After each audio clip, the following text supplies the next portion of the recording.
And honestly, this would sum it up, but I still got a testimony for you guys. What can't God do? Like, let's be honest. I'm not trying to spoil some people's testimony, but there's a few parts I'm going to share.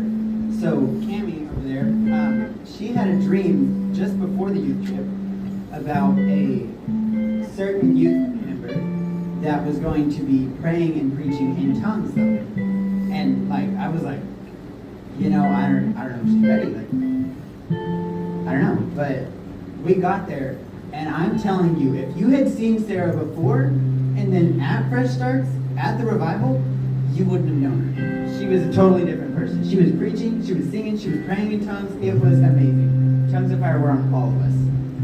And our main focus this youth trip was Hebrews. So I highlighted a couple verses, but I'm just going to read one of them for now.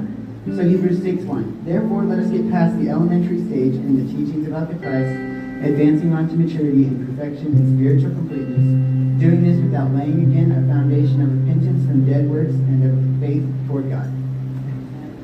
I mean, seriously, like, we got there and I was like, surely there's more to this, because I knew the gifts were real. I knew they existed, and I've been there for some of them, but I had never personally spoken in tongues or any of that. And we got to this revival, and like, the moment you walked in, you got goosebumps on your arm. You were ready. You knew revival was in there. You could feel the Spirit moving before you even got in there. And I think it was like maybe an hour into the revival service. We're still in worship. It's going great. And one of the worship leaders came down and like pointed at me. I was like,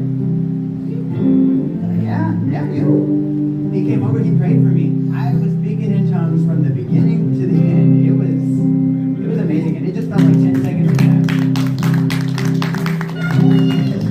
And that's really where that verse comes into play. It's like, this is just base stuff.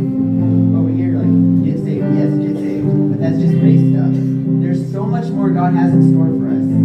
Speaking in tongues is just one of the things. I mean, there's millions of things God has in store for us, but we're just too afraid to look in the eyes. We stand over here in our base level Christianity and don't want to go over to what God has for us because we're afraid of what other people will say, because you're over here speaking in tongues, right? And your friends over here, what you doing?